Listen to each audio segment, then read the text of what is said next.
SM Store, amanah dalam muamalah.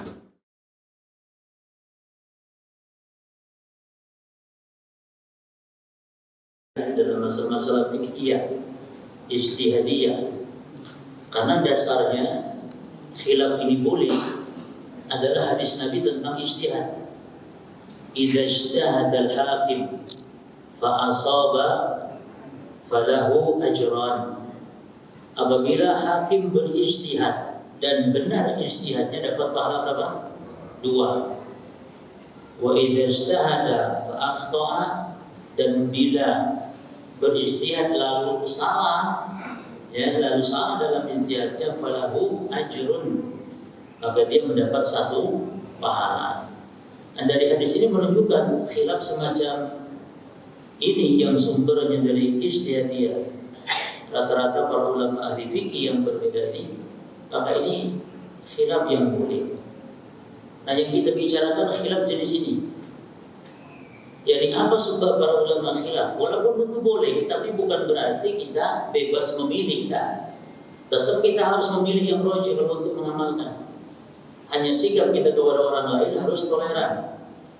Ya. Adapun khilaf yang kedua yang haram. Ya. Nah, contoh khilaf yang boleh dulu pada contohnya, ulama ahli fikih berbeda pendapat tentang hukum air, tentang najisnya anjing, tentang subuh. Hampir 80% Bapak Ibu sekalian masalah fikih ini masalah ijtihadiyah.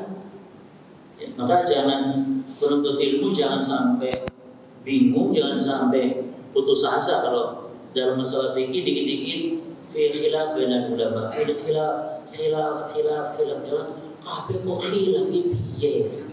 Jangan gitu. Justru disitulah khazanah ilmiah. Makanya kalau kita bermadhab dalam rangka untuk menambah wawasan, khazanah ilmiah tidak masalah. Yang haram itu ta'assub, fanatik. Maka tidak boleh seorang dalam mensikapi khilaf itu pokoknya benar salah saya Syafi'i. Tidak boleh. Kita harus memilih mana yang rajih, mana yang kuat. Baik.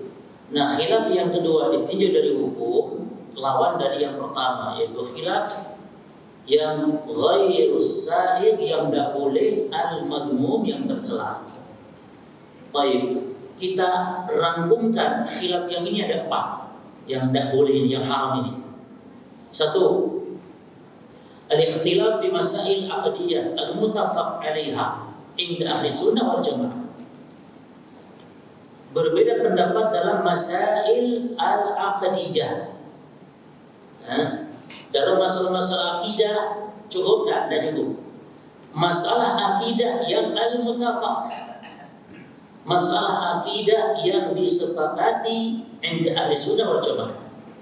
Karena ada masalah akidah, namun ulama ahli sunnah jamaah juga khilaf. Jelas ya?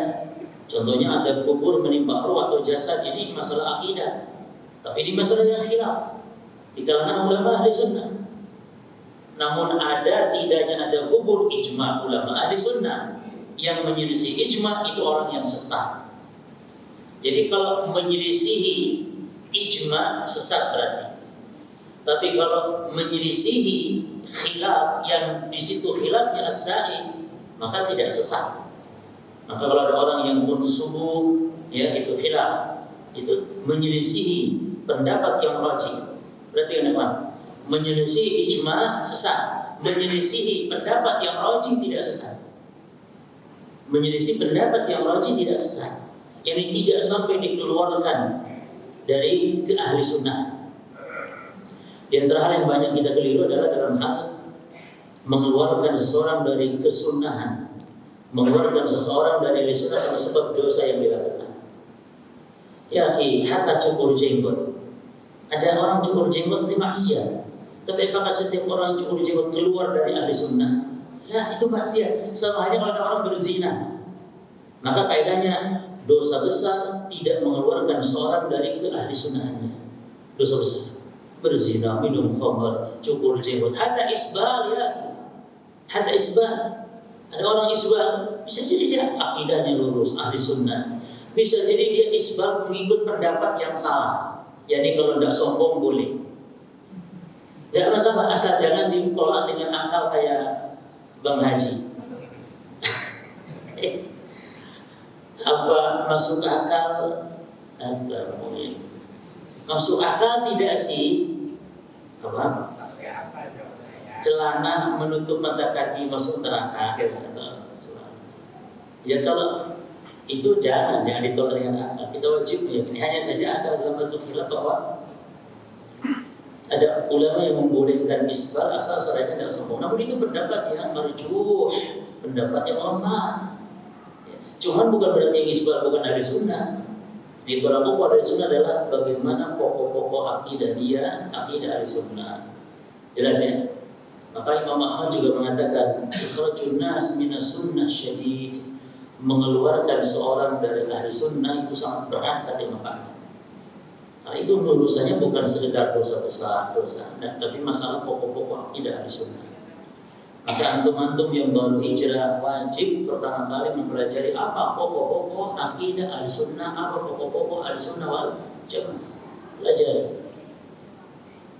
Baik. Bahkan ada orang yang mungkin cingkrang, tidak isbah, tapi rusak manhajnya.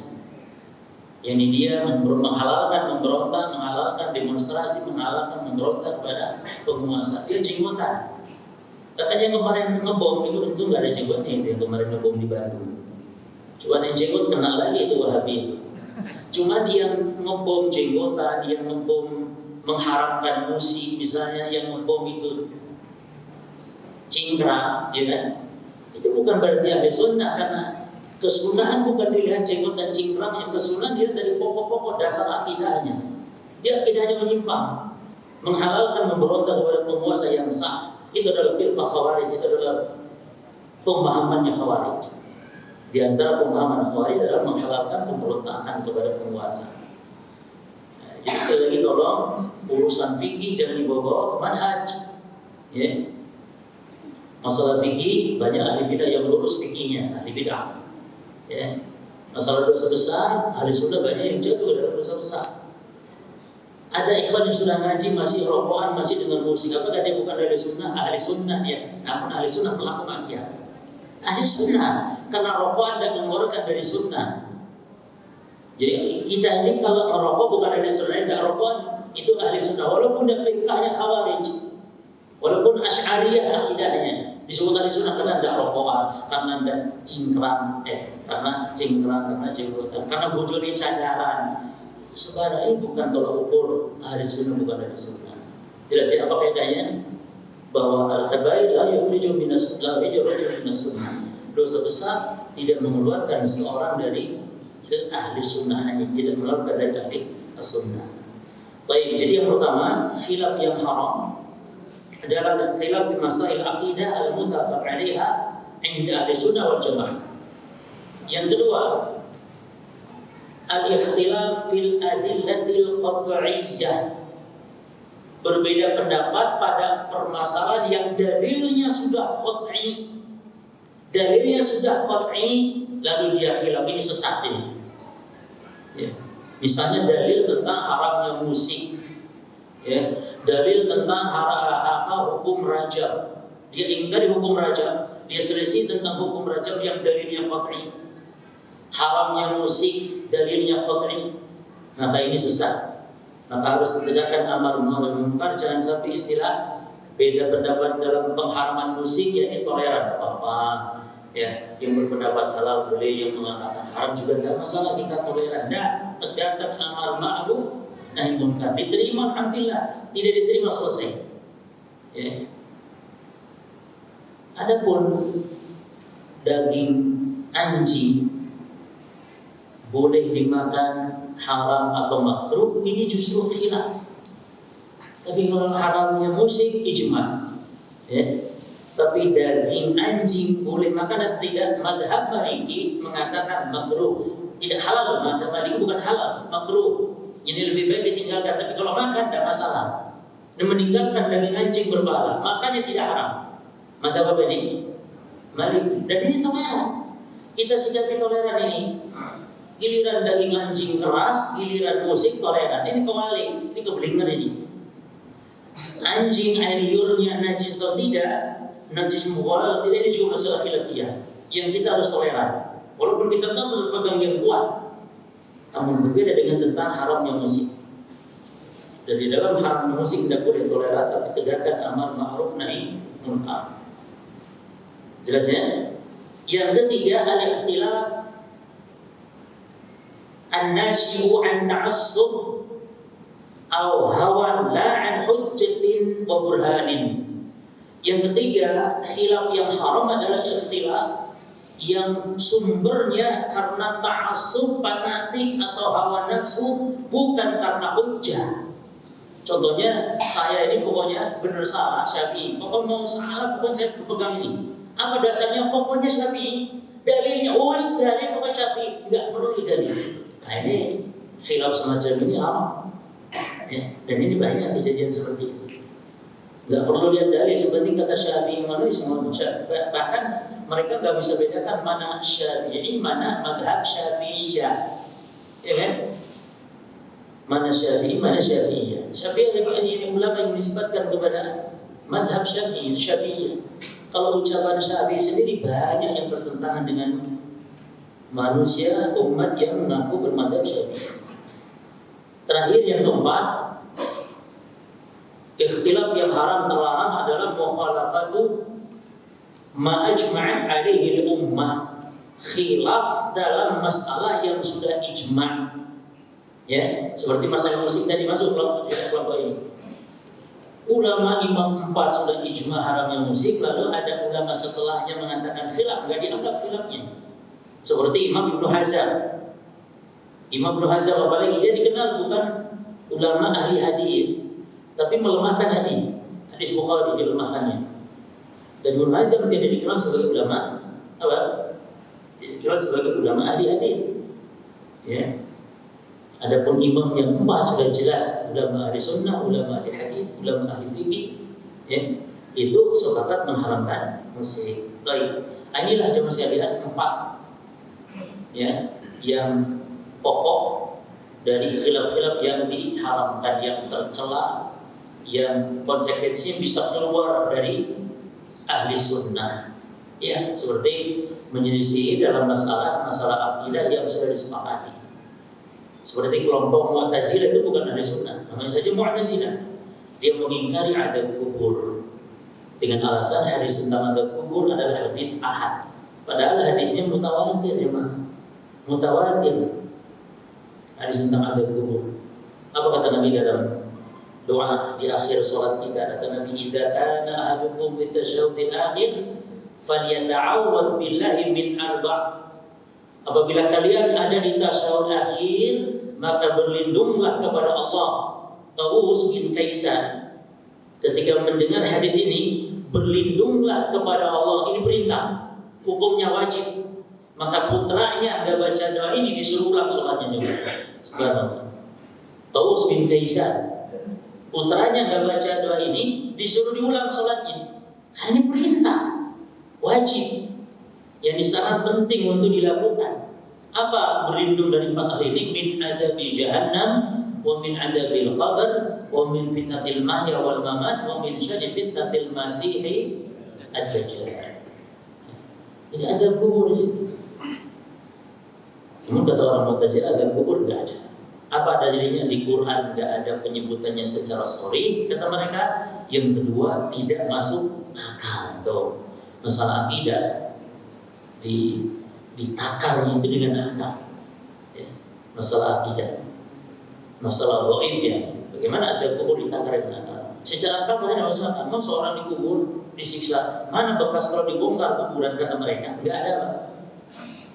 Nggak ada bekas, mana bekas siksa, bekas api, bekas rimseknya tulang belulang katanya.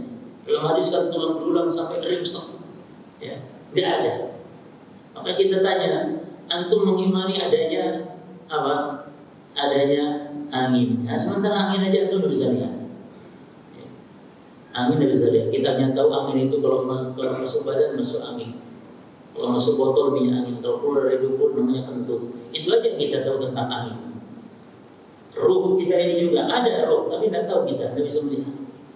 Kecuali saat sakaratul maut baru kita bisa melihat ruh. Makanya Bapak Ibu sekalian, orang yang ketika ruhnya nyampe di tenggorokan, itu hakikatnya sudah melihat alam gaib. Dia bisa melihat ruhnya, diikuti oleh pandangan matanya. Makanya mayit kalau melotot itu normal, bukan mayit tukang ngintip waktu hidupnya. Ini mayit tukang ngintip waktu hidupnya. Kenapa? Matinya melotot, melotot normal. Nabi yang bersabda. Nabi bersabda. Maka di antara sunnahnya doa itu menutup mata mayit. Allahumma ighfir li fulan warfa' darajatuhu fil mahdiyyin dan seterusnya. Bapak Ibu sekalian, kita melanjutkan membaca sebab-sebab khilaf ulama dan silakan dibuka di halaman 16. Ini kita masuk di sebab yang pertama. Jadi kalau kita mengetahui sebab kenapa para ulama kita ahli sunnah wal jamaah kok berbeda pendapat, kalau tahu sebabnya, berarti kita bisa bersikap bijak dan toleran. Dan kita bisa memilih mana berarti pendapat yang kuat. Itu jemaah. Baik, as-sabab al-awwal. Sebab yang pertama, ayyakuna dalil lam yablugh hadha al-mukhalif alladhi akhta'a fi hukmihi. Jadi sebab pertama, dalil belum sampai kepada ulama, sementara ke ulama yang lain sudah sampai. Wajar kalau dalil belum sampai, wajar dia akan menyelisih kepada yang dalilnya sudah sampai, wajar. Dan ini Syekh banyak membawakan contoh bukan ulama-ulama setelah sahabat. Justru Syekh Habib rahimahullah banyak membawakan contoh itu kalangan para sahabat. Supaya apa? Supaya kita ini bijak lah. Kalau sahabat saja khilaf seperti itu, apalagi imam yang 4, apalagi ulama-ulama setelahnya, apalagi ulama kita di zaman sekarang. Sangat wajar kalau khilaf. Baik, wahada sabab laisa khasan fi man ba'da sahabat. Dan sebab ini, sebab yang pertama ini tidak khusus terjadi khilaf hanya orang-orang setelah sahabat saja.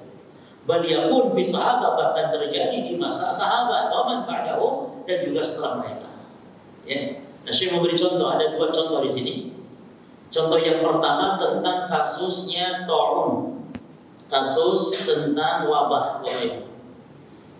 Ya.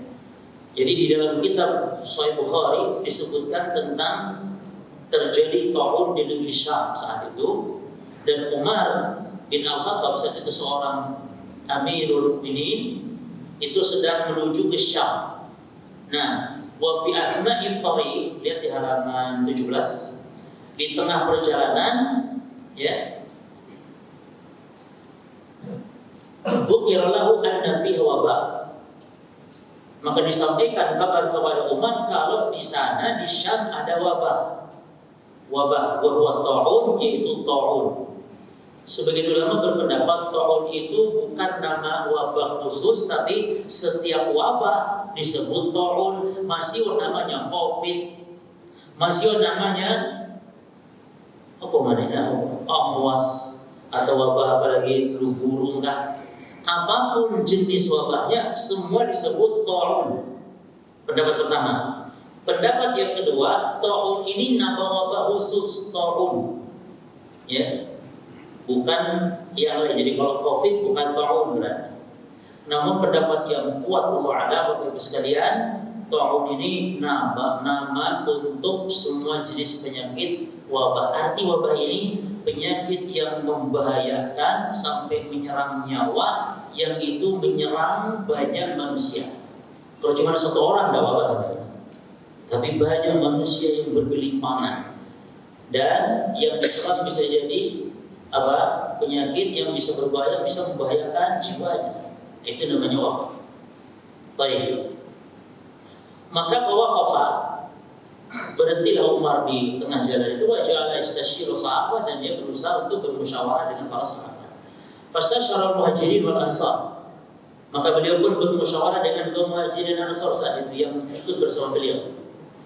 Wa ikhtalafu fi dzalik, dan terjadi khilaf saat itu ada ra'yin kepada 2 pendapat. Yani kita ini masuk Syam dah. Sebagian masuk saja, jangan takut, kita tidak takut Covid, tidak takut ta'un, kita hanya takut kepada Allah. Itu pendapat pertama.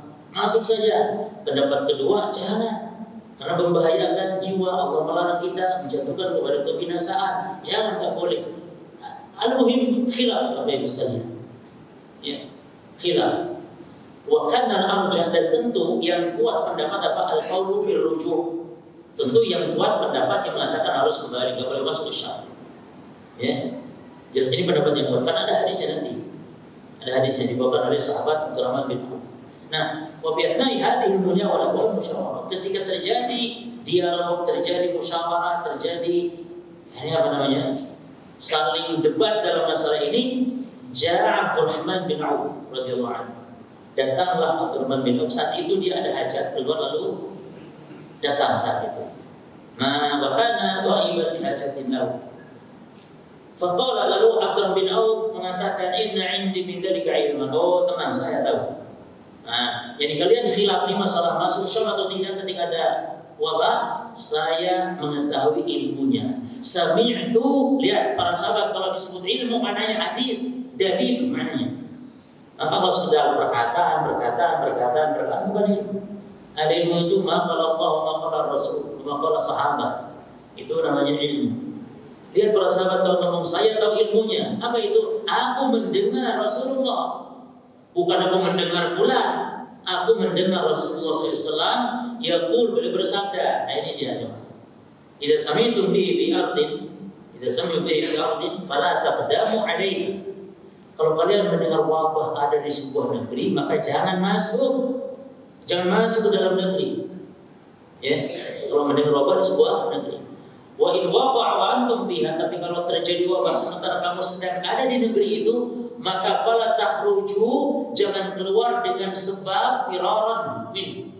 Dengan sebab keluarnya itu menghindari wabah. Tapi kalau keluar sekedar beli obat atau apa, atau ada hajat, maka ini dibolehkan atas izin tentu penguasa saja. Tapi kalau sengaja keluarnya dalam rangka kabur, maka tidak boleh kata Rasulullah. Maka yang betul pendapatnya mana? Berdasarkan hadis ini, nah, kembali ke Madinah, jangan lanjut ke Syam, tapi kembali ke Madinah. Perhatikan kata Syekh Ibnu Utsaimin rahimahullah, "Fakana hadzal hukmu khafiyan ala kibari sahabat min al-muhajirin wal ansar." Perhatikan, hukum ini tentang wabah kalau ada di sebuah negeri, masuk atau tidak hukum gini nih, itu sama nggak tahu loh di kalangan kibarnya sahabat kayak Umar, sampai nggak ngerti itu Umar. Karena Umar adalah kibar sahabat dari kalangan muhajirin, kibar sahabat di situ banyak dari kalangan ansar, nggak ngerti hukum masalah ini. Hatta ja'a Abdurrahman, sampai datang Abdurrahman bin Auf. Wajar Bapak, ini ilmu. Bisa jadi sampai ilmu kepada seorang, namun nggak sampai kepada orang yang lain, sehingga terjadi khilaf. Ini contoh yang pertama. Misalnya akhir, contoh yang kedua. Atau kita cukup contoh satu saja supaya cepat selesai. Ya, cukup satu. Nah, cukup satu. Sekarang, tapi kayaknya penting contoh kedua ya. Ya, masalah fikih. Masalah fikih. Baik. Contoh yang kedua tentang sebab khilaf, karena sebab apa? Dalil sampai kepada seorang alim namun tidak sampai kepada alim yang lain. Kana Ali bin Abi Thalib wa Abdullah bin Abbas radhiyallahu anhuma, Ali bin Abi Thalib dan Ibnu Abbas, jadi Abdullah bin Abbas, ini dua orang sahabat, termasuk sahabat, kalau Ali sahabat senior. Ya. Kalau Ibnu Abbas itu disebut sahabat junior, tapi sahabat junior yang alim. Buktinya ketika usia 15 tahun, Ibnu Abbas di zaman Khalifah Umar itu didudukan bersanding dengan para tokoh-tokoh ahli ilmu, para pejabat negara, untuk ditanya tentang hukum. Ibnu Abbas bocah cilik, tapi ditanyai urusan negara, urusan umat, urusan penting, disejajarkan duduk dengan para tokoh-tokoh sahabat kibar. Menunjukkan apa? Keutamaan sahabat Ibnu Abbas radhiyallahu anhu. Jadi Ibnu Abbas itu sahabat junior, disebut junior itu dari segi umur. Ya. Karena saat Nabi wafat, Ibnu Abbas, Anas, Ibnu Umar itu masih bocah, masih umur 15, Anas saja umur 10 tahun. Ya. Baik, saat Nabi hijrah ke Madinah Anas 10 tahun. Dan Nabi wafat di Madinah berarti usia Anas kurang lebih berapa? 20. Ya, masih muda, sangat muda. Baik, nah kedua sahabat mulia ini Yarayani berpendapat annal hamil, bahwa wanita yang hamil idza mata anha, apabila ditinggal mati jauh-jauh oleh suaminya, wanita hamil ditinggal mati oleh suaminya, maka ta'tadda, maka dia menunggu masa iddahnya bi adwalil ajalaini, dengan waktu iddah yang paling panjang di antara dua waktu iddah. Karena wanita yang hamil ini, Bapak Ibu sekalian, ini berbeda dengan wanita yang tidak biasa atau wanita yang tidak hamil. Jadi wanita hamil itu kalau ditinjau dari segi idahnya wanita yang hamil, maka idahnya kalau dicerai wanita hamil. Jadi mencerai wanita hamil itu boleh. Yang tidak boleh itu mencerai wanita yang sedang haid, istri yang sedang haid. Tapi istri dicerai saat hamil justru boleh. Nah, kapan idahnya wanita hamil? Sampai kapan, berapa lama? Sampai melahirkan. Kalau dicerai pas hamil, hamilnya 9 bulan di ujung, hanya beberapa malam saja. Nah, kalau dicerai saat hamil muda tentu lama, berapa bulan berarti? Ini di awal atau baru saja 1 bulan hamilnya, berarti nunggu idahnya kalau melahirkan berapa lama? Kurang lebih 8 bulan. Tapi ini hamilnya di ujung, ya, pas bulan-bulannya mulai dicerai, berarti nanti masa idahnya sampai melahirkan bisa jadi cuma berapa hari? 3 hari bisa jadi cukup. Jelas ya? Nah sekarang wanita kalau suaminya meninggal tidak hamil, berapa lama kata Allah dalam Quran surah Al-Baqarah? Menunggu 4 bulan 10 hari. Ini Al-Baqarah ayat 234. Walladzina yatawaffawna minkum wa yadharuna azwajan, dan orang yang meninggal dunia di antara kalian dan meninggalkan istri, maka yatarabasna bi anfusihim, istri ini nunggu berapa lama? Untuk menunggu masa iddahnya arba'ata ashhurin wa ashra, yakni 4 bulan 10 hari.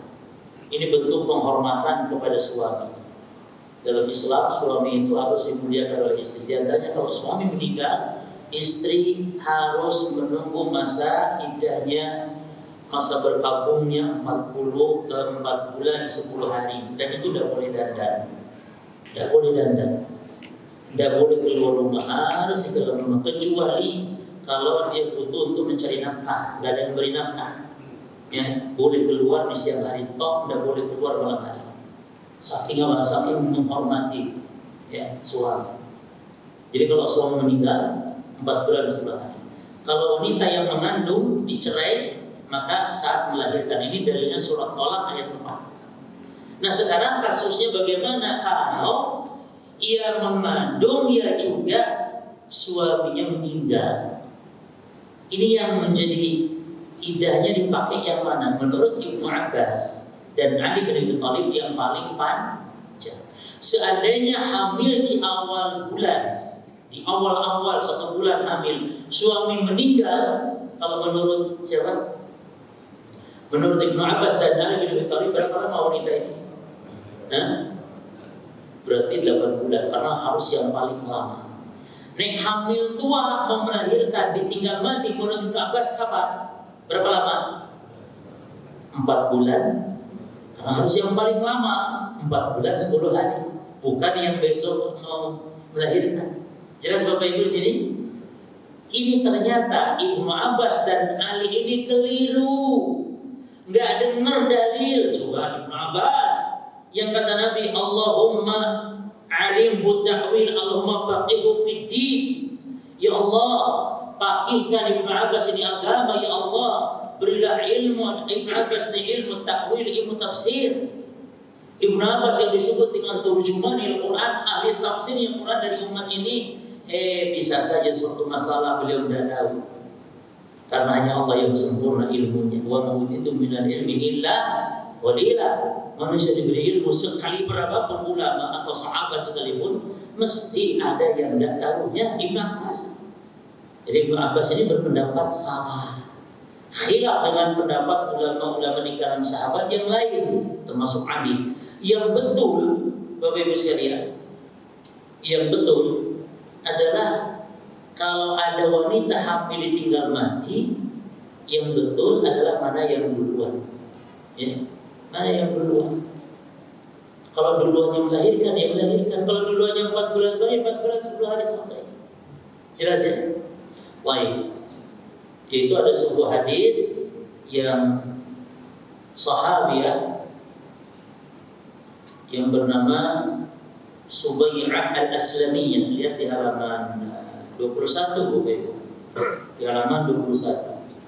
Ada hadis dari Subai'ah al-Aslamiyah, annaha, dia pernah nafasat, pernah melahirkan dia.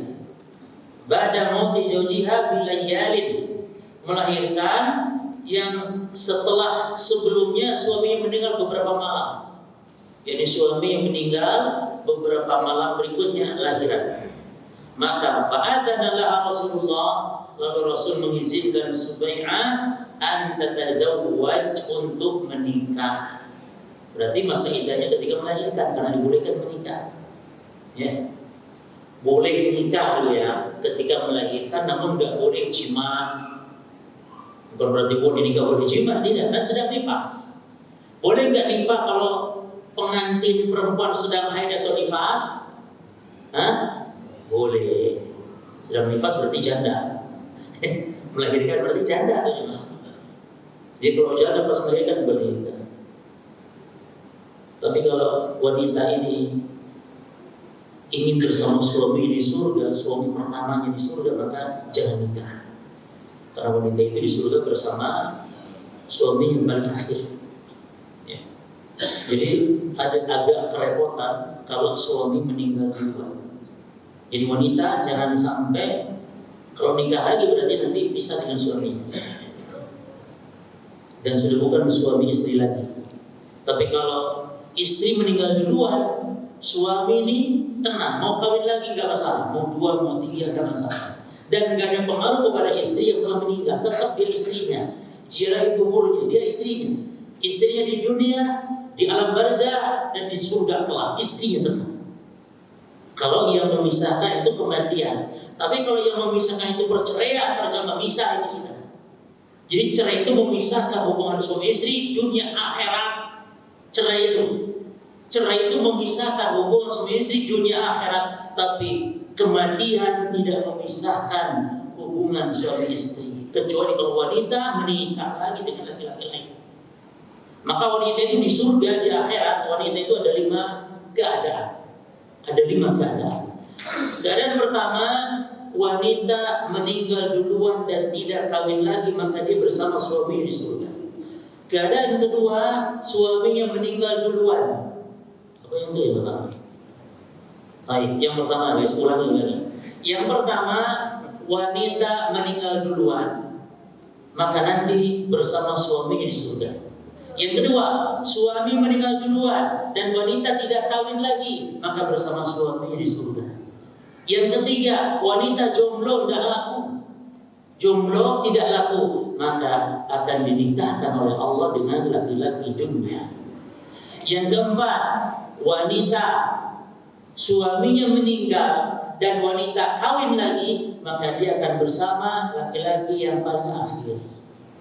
Dan yang kelima, wanita bercerai dengan suaminya, maka putus dunia akhirat. Subhanallah. Jangan cerai, jangan sampai cerai. Maka ada istilah mantan istri, tapi tidak ada mantan mertua. Jadi kalau mertua itu mahram selamanya, Bapak. Mahram selamanya. Mertua itu kan istilah mantan. Jadi orang cerai sama istrinya, lalu sama ibu istrinya ini tetap dia mahram. Ya, tidak ada istilah mantan mertua, mantan istri. Mantan anak ada nggak? Mantan anak? Tidak ada mantan anak. Ya. Baik. Sebab yang kedua, sebabnya khilaf para ulama. An yakuna al-hadithu qad balagha ar-rajula. Hadis telah sampai kepada rajul, maksudnya ulama, lakinnahu, akan tetapi lam yasik binaqilihi, tapi dia tidak yakin kepada yang membawakan hadis atau yang menukil hadis tersebut. Wa ra'a annahu mukhalifun lima huwa aqwa minhu, dan dia berpendapat bahwa hadis yang lain dirasa lebih kuat. Jadi ini masalahnya apa? Khilaf dalam mensikapi sebuah hadis.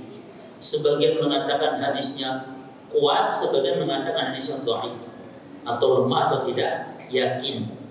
Ya. Maka dia fa'akhadha bima yarahu aqwa minhu, sehingga ulama tadi berpendapat dengan atau hadis yang dianggap lebih kuat. Jadi ini juga ada contoh di kalangan para sahabat, ya, yaitu siapa? Fatimah binti Qais radhiyallahu anha.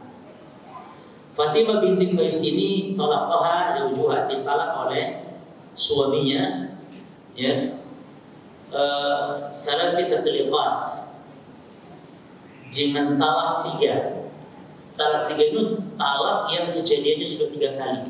Talak rujuk sekali, talak rujuk 2 kali, talak rujuk. Jadi cerai ya, rujuk lagi. Lalu gerger bertengkar, cerai lagi, rujuk lagi. Sudah, cerai lagi, rujuk lagi. Jelas? Berarti sudah 3 kali. Bukan 3 kali ucapan. Kalau 3 kali ucapan itu dianggap 1 kali cerai. Walaupun bahkan 1000 kali pun itu talak yang bid'ah. Seorang suami ngomong sama istrinya, kamu saya cerai mah, atau saya cerai mbak dek, saya cerai dengan cerai 3 atau talak 3. Maka ini ucapan orang ini bid'ah. Talak itu ucapan 1 kali saja. Apalagi 100 saking maknanya, dek kamu tak cerai 100 mesti sampai. Cek apa? Tetap 1 ya, tetap 1. Baik, fa'arsala ilaiha wakiluhu. Lalu suaminya Fatimah atau mantan suami Fatimah ini mengirim kepada Fatimah, ngutus seorang wakilnya kepada Fatimah, ngirim syair, ngirim gandum atau beras kalau bahasa kita gandum, ya. Nafaqatan laha muddatal iddah, sebagai bentuk nafkah saat menunggu masa iddah. Ya. Jadi wanita dicerai itu ada masa iddah. Namun ternyata wanita yang ditalak 3 nanti ada khilaf ulama dalam masalah. Kita bahas dulu tentang iddah. Wanita yang dicerai itu iddahnya 3 bulan atau 3 kali bersih haid. 3 kali bersih. Itu masa iddah. Jadi kalau seorang suami menceraikan istrinya, maka sang istri tetap statusnya adalah istrinya. Tapi dalam keadaan dia menunggu masa iddah yang sudah diceraikan, dan 1 kali cerai namanya. Dan istri ini tidak boleh dikeluarkan dari rumahnya. Ini kesalahan kita rata-rata. Banyak masyarakat yang tidak paham apa itu tolak, apa itu cerai. Jadi kita ini Bapak Ibu sekalian harus wajib mempelajari apa itu tolak, ahkam tolak. Itu harus lebih dibahas berkaitan tentang lebih penting lagi dari hubungan masalah suami istri.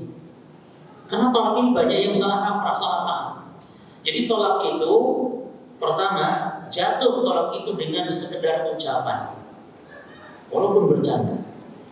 Yang kedua, tolak itu ada 2 macam. Ada tolak shar'i, ada tolak ghair shar'i. Yang jelas ucapannya tolak, dan ada yang ucapannya kinayah. Pulang kamu ke rumah orang tuamu, aku sudah muak sama kamu. Ini talak namun tidak dengan bahasa yang shar'i. Maka ini tergantung niat. Kalau niat talak jatuh talak, kalau tidak tidak. Kadang-kadang suami gampangnya ngomong, kamu kenapa bapak ya murung itu? Iya aku saya duda, bojoku mulai kampung, aku jadi duda saya ini. Ini bahasa ini bisa bermakna talak. Namanya duda punya istri tidak punya istri berarti cerai. Nah ini cuma tergantung niat. Nih ngomong duda dan niat cerai ya enggak. Tapi ini niatnya cerai ya cerai bapak ibu sekalian. Maka cerai itu adalah di tangan suami cerai itu.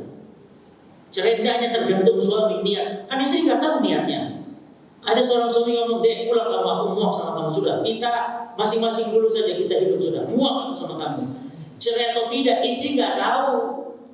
Yang tahu suami, niat cerai dah antum itu saat ucapan itu. Kalau cerai berarti cerai sudah selesai, cerai. Maka ini harus diperhatikan. Terus kalau cerai, istri itu tetap suamimu.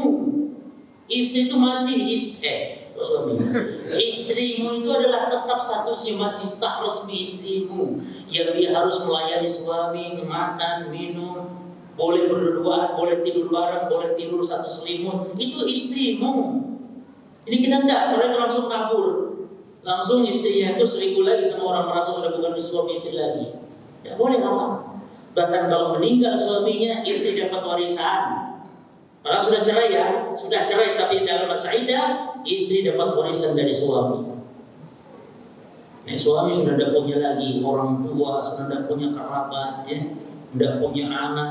Oh, itu pemain tunggal itu warisan. Jadi subhanallah, suami istri itu dapat warisan dari ijab kabul itu apa? Ijab kabul itu apa? Ijab kabul lalu meninggal suaminya kena serangan jantung. Suami selesai ijab kabul, saya terima nikahnya, bla bla bla, dibayar kontan, itu ya. Selesai, ternyata langsung saking gembiranya jantungan mati jangan. Ini istri dapat warisan ini, istri dapat warisan. Tapi kalau niatnya untuk, nggak boleh.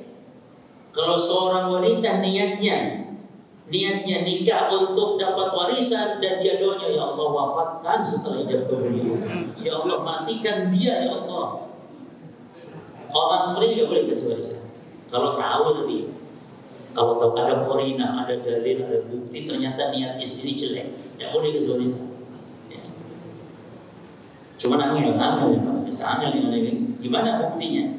Oh, dia pura-pura nangis, padahal dia gembira sangat. Suaminya tua, udah tua, cuma hartanya berlimpah, konglomerat. Ada yang begitu.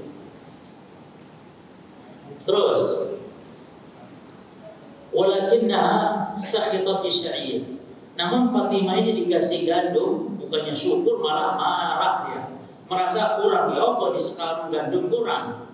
Maka dia ngadu kepada Rasulullah sallallahu alaihi wasallam, fartafa'a ila Nabi. Maka yang kedua-duanya ngadulah. Ya. Lalu fa'akhbaraha Nabi sallallahu alaihi wasallam, maka Nabi SAW mengkabarkan, memberi fatwa kepada Fatimah binti Qais, annahu la nafaqata lahu wa la sukna, bahwa Fatimah binti Qais justru enggak dapat nafkah, enggak dapat tempat tinggal. Kenapa? Karena talak bain kubra, karena talak 3 yang sudah tidak bisa kembali. Jadi talak bain itu ada 2. Talak bain sughra, yakni talak yang sudah haram suami istri berhubungan, namun boleh kembali dengan ijab kabul baru. Itu talak bain sughra. Talak bain kubra nggak bisa lagi kembali suami istri, nggak bisa, haram selamanya sampai hari kiamat, haram. Kecuali kalau istri kawin lagi dengan laki lain dengan cara normal, lalu dicerai dengan cara normal pula, atau mati, boleh kembali. Itu bain kubra. Adapun talak di saat masih masa iddah itu bukan talak bain, karena boleh rujuk tanpa harus ijab kabul. Boleh rujuk tanpa harus ijab kabul. Bagaimana rujuknya? Satu, dengan ucapan, dek, kamu tak rujuk deh ya, kamu kemarin tak cari, sekarang tak rujuk deh. Ya. Laki-laki, perempuan gak boleh emoh, mas, gak boleh ngomong emoh, karena rujuk talak haknya siapa? Hak suami. Jadi istri itu kalau ditalak ya menang, kalau dirujuk ya menang. Ojo ngomong emoh, gak boleh. Atau yang kedua dengan perbuatan. Apa itu? Dibukai pakaiannya pelan-pelan, lalu hujan turun, kedinginan, jima, dirayu dulu, digombari dulu. Gombari deh, masya Allah, hujan dingin seperti ini, ingat kayak dulu. Lalu, iya mas, lali deh, waktu itu sedang talak itu lali. Terus akhirnya jima, langsung setelah jima ya wisdeo, rujuk dengan kita jima, alhamdulillah, selesai. Jadi rujuk, dan rujuk gak perlu membawa saksi, ya. nggak perlu buat saksi, nggak perlu adanya wali, tapi cukup ucapan atau dengan perbuatan. Itulah hikmahnya Bapak Ibu sekalian dalam Islam. Kalau tolak masa idah itu nggak boleh diusir, nggak boleh keluar pisah suami istri rumahnya, nggak boleh. Supaya justru Islam ini agar walaupun nanti saat masa idah nanti ada masa-masa dia menyesal, ya kan? Maka istri ini kalau dicerai suaminya dan dia pengen balik, istri berusaha untuk dandan yang cantik, berusaha melayani suami, ya. Lalu kalau suami kayaknya kepengen, mana kelemahannya? Pakai tidur pakaian seksi, sudah supaya suami lupa talaknya lalu dia rujuk. Jadi suami mempunyai istri yang memang tidak gelem ya. Ya Allah, nggak cepet-cepet selesai tiga kali bersih atau 3 bulan ya Allah gitu misalnya. Yang lagi di mana para jemaah. Cuman istri tidak punya hak untuk mentalak. Misalnya, Mas, kamu tak cerai Mas, talak 3 sekalian, tidak jadi, tidak jatuh. Suami jangan takut, istri menceraikan jangan takut, tenang. Terus ngomong-ngomong tidak jatuh, terus saya. Maka harus sabar, ya. Terus ya bapak-bapak, istri itu orang ngomong ngomong sabar. Jadi kalau bertengkar suami istri, ini kiat supaya istri ini takluk, kiat cukup dengan 2 cara. Yang pertama, kalau suami istri ngomel-ngomel, suami tinggalkan saja istri. Keluar rumah sebentar saja. Kayak Ali bin Abi Thalib ketika tengkar sama Fatimah, keluar kemana? Tidur di masjid. Maka takmir saya katakan, jangan kunci pintu masjid. Barangkali ada yang tengkar suami istri, bisa tidur di sini. Kasihan kalau di hotel mahal, gratis di masjid. Ali bin Abi Thalib tidur di masjid. Yang kedua, kalau istri marah ngomel-ngomel, keluarkan dompet yang 100 yang merah di hadapannya, di hadapannya. Lagi ngomel-ngomel lihat duit 100, langsung senyum, langsung. Tinggal peluk saja selesai. Jadi 2 ya, satu keluarkan dompet uang 100.000, yang kedua apa? Kalau istri ngomel-ngomel, tinggalkan sebentar, nanti kita assalamualaikum sudah gembira lagi. Istri itu gampang hilangnya, selesai. Jangan dilawan, sing waras ngalah, itu prinsipnya.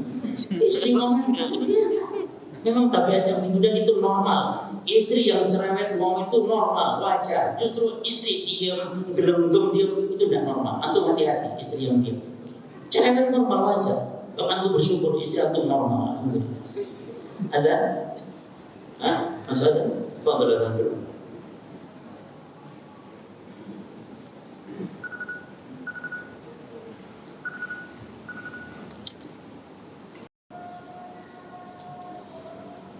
Bismillahirrahmanirrahim. Wassalatu wassalamu ala Rasulillah wa ba'd. Di halaman 23 dilihat, wal mubanah, sementara wanita yang ditalak bain laisa laha nafaqah. Ini baik bain sughra atau bain kubra. Bain sughra yakni wanita ditalak lalu habis masa iddahnya, baru talak 1 atau 2. Habis masa iddahnya enggak ada lagi nafkah. Adapun kalau dalam masa iddah itu berarti bukan talak bain namanya, tapi talak raj'i. Jadi talak itu ada 2, ada talak raj'i, ada talak bain. Talak raj'i yakni talak yang bisa dirujuk langsung karena dalam masa iddah itu ada hak nafkah, dapat warisan. Kalau sudah habis masa iddah masuk ke bain. Bain apa yang pertama ini? Baru 1 atau 2 kali. Bain sughra. Dan tidak dapat warisan kalau sudah bain. Apalagi kalau sudah bain kubra, jadi sudah 3 kali. Maka laisa laha nafaqah wala sukna ala zawjiha. Tidak mendapat nafkah atau tempat tinggal. Kewajiban bagi suaminya tidak, illa an takun hamilan, kecuali kalau wanita sedang hamil maka ada nafkah bagi wanita untuk bayinya, maksudnya bukan nafkah untuk perempuannya. Untuk nafkah bayinya ada baru, sebagaimana kata Allah dalam surah Thalaq ayat 7. Nah, kasus ini Umar bin Al-Khattab radhiyallahu anhu, ini sama kasusnya itu Umar bin Al-Khattab radhiyallahu anhu tidak percaya dengan hadis Fatimah binti Qais ini. Bagaimana katanya seorang perempuan bisa jadi lupa, bisa jadi Umar tidak yakin dengan hadis Fatimah binti Qais, sehingga fatwanya Umar bin Al-Khattab menyelisihi, sehingga kata Umar wajib wanita yang dicerai wajib untuk mendapat nafkah dari suaminya, atau suami yang mencari tetap wajib memberikan nafkah. Namun yang rajih adalah sebagaimana hadis Fatimah ini. Kata Nabi bahwa Fatimah binti Qais tidak mendapatkan nafkah, tidak pula mendapatkan sukna, yaitu tempat tinggal. Ya. Baik, sebab yang ketiga sekarang bisa dilihat halaman 26. An yakunal hadithu, berarti kesimpulannya sebab kedua apa tadi jemaah? Hadisnya sampai namun tidak yakin, tidak percaya, jadi dianggap hadisnya lemah. Nah gitu banyak sekali contohnya. Seperti tentang kunut subuh. Menurut Imam Ahmad hadisnya dhaif, yang kunut subuh terus-terusan sampai Rasul meninggal dunia. Menurut Imam Syafi'i hadisnya sahih, maka terjadilah khilaf. As-sabab ats-tsalits an yakuna al-haditsu qad balaghahu lakinnahu nasiyahu. Hadis sampai kepada seorang alim, namun orang alim yang dapat hadis tadi dia lupa. Dia lupa, wajalla man la yansa, namun tidak lupa jelas ya, hukum bagi yang tidak lupa hadisnya. Bagi yang lupa menjadi tidak tahu hukum. Bagi yang ingat hafal hadisnya tidak lupa, yang jelas hukum bagi dia. Maka kam min insanin yansa haditsan bal qad yansa ayatan. Kata Syekh, berapa banyak manusia yang lupa hadis, bahkan lupa ayat Quran. Bahkan hatta Rasul sendiri pernah Nabi itu lupa membaca ayat. Ya, Rasul sendiri Nabi tidak pernah lupa menyampaikan wahyu, tapi baca Quran, wahyu yang sudah sampai, Nabi terkadang pernah juga lupa. Kata Nabi, ana ansa kama tansawun. Aku bisa lupa sebagaimana kalian lupa. Ya. Baik. Ini ada contoh, Bapak Ibu sekalian, tentang kasus Umar bin Al-Khattab dengan Ammar bin Yasir. Kita ambil contohnya, yaitu di halaman 28.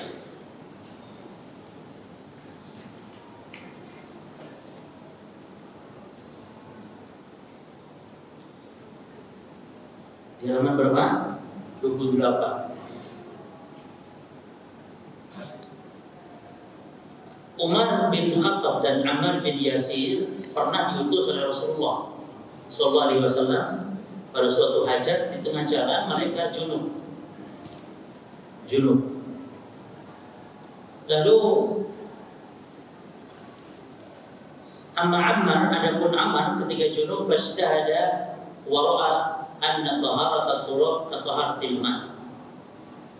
Ketika terjadi junub, yang mimpi basah tengah jalan perjalanan, Ammar berpendapat dan berijtihad kalau hadas besar junub ini berarti seperti hadas kecil dan tidak ada air.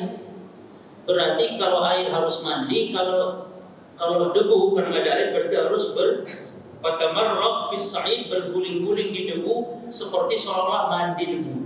Kan junub. Kalau tayamum kan hadasnya kecil. Nek hadas besar berarti mandi junub kalau pada air, kalau nggak air berarti mandi debu. Fatamarraq fi sa'id kama tamarraq dabah, seperti berguling-gulingnya hewan ternak. Baik. Amma Umar, adapun Umar falam yusalli. Kalau Umar bingung, dia tidak sholat, ya Umar radhiyallahu anhu. Karena kan nggak ada air, sementara tayamum hadas kecil ini, hadas besar ini.